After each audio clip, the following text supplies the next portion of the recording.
Another exciting episode of the $1 Million Peddlers. I am Papergoy. I'm Mr. Magazine. You laugh every time my voice gets It's up. higher and higher pitched. Didn't expect that. It was breaking glass here. I'm going to read something to you, Mr. Magazine, Okay. and I want to know what you would have done in this situation. The alphabet backwards, you got pulled over by a cop. We'll talk about that later. Kidding. Oh my God, I can't even kid anymore. Hello. I have ordered from you before. I am the Travolta collector that's been collecting his memorabilia for over 49 years now. Wow. I just sent you an offer for your Attenzione magazine. Mm-hmm. If my offer is too low for you, please counter offer instead of declining, and I will accept. I just wanted to get the best deal possible because I don't have a lot of money right now, but I didn't want to miss the opportunity to add this item to my collection. Thank you sincerely. Very nice. And I was asking 38 on it, and he offered 25, and he's bought from me before. Mm-hmm. Now, given that email, and he sent the email right after he made the offer, what would you have done, Mr. Magazine? I would have accepted that offer. And why? Just a nice correspondence. He was, I'm assuming he's being honest. Who makes that up here? Who's going to make up your Travolta collected for 49 years? Let's be honest here. Especially 49 years. Yeah, That's right. kind of so specific. Yeah. When I was born, basically. But yeah, I mean, just because that was nice, he said he'll accept your counter, so you could have done 35 and he probably would have taken it, you know. So, but yeah, absolutely. Yeah, and I think the other part too and is it's good business. He'll be coming back for more. He'll be checking your stuff out. Now you'll look out for Travolta stuff and buy more of it where maybe you would pass some of it by. Yep. And he also has said, I've bought from you before, which he may or may not have, but I'm sure that he did because I've sold Travolta stuff before. So did I accept it or did I counter? I think you accepted it. I accepted it. And that's absolutely right. And I was kind of curious as to what you would do because I know there are people out there who, they wouldn't put the screws to them, but they would have sat there and they would have countered at a higher price. Yeah, they definitely would have. If there was variables, like if I just listed it and all of a sudden 3 people are saying, oh, I'll buy it now, then you think, well, maybe it's a $50 or $100 one, let it ride. But, something, say you had it up for a month, 2 months, whatever. That's about it. Yeah, about who cares? a month and a half. Who cares? Yeah, let it go. Yeah, and my way of thinking about it was this magazine means something to this gentleman. Obviously, for him to have written that, he's a collector, 49 years, and the like. So this magazine means something to him.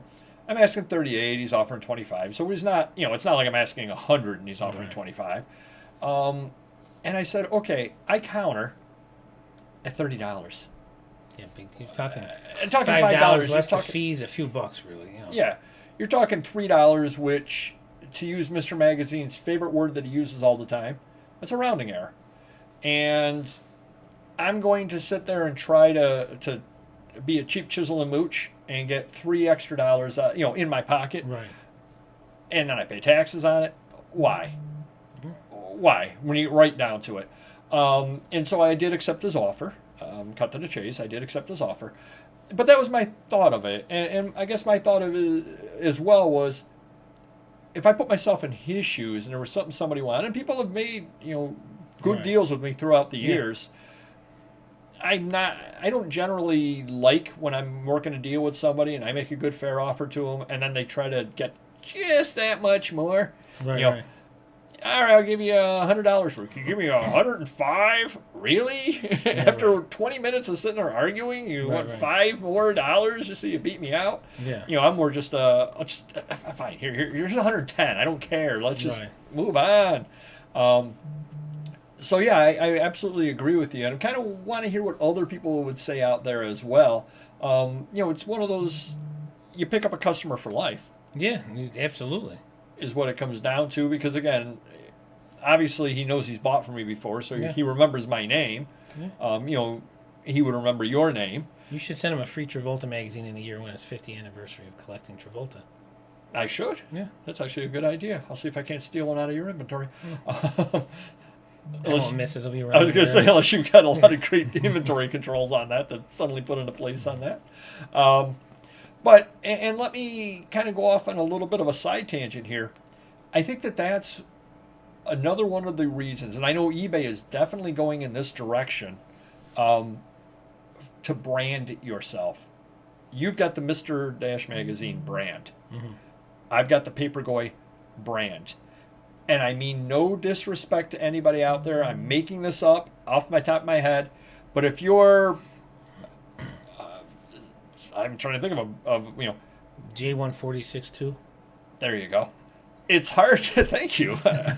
It's hard to brand that unless there is some specific reason why it's 146, J146-2. I mean, if it ties in. Dash 2. Yes, of course.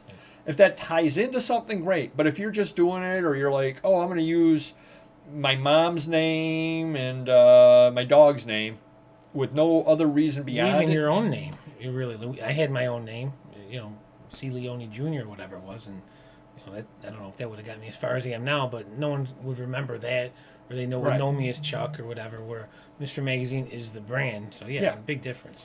And so this gentleman may have bought from J146-2. He may have purchased from him, but he might not remember that. Right. He remembers buying from Papergoy. He would remember. I'm sure he's bought from Mr. Dash Magazine throughout the years as well. Mm-hmm. And that's why I think more than ever, you definitely do need to brand yourself. Have a name that people remember. I know that there was always the talk about whether, and he's come to our shows before, and I've seen his show before, whether Jackass Retro is a good name or not a good name. You remember it. You do remember. I mean, that's what it comes down to. You remember it. You're not going to go, I bought this postcard. Was it J146-2 or Jackass Retro? You're going to remember that. Me too, yeah. And that's a positive as far as that goes. No doubt whatsoever about it.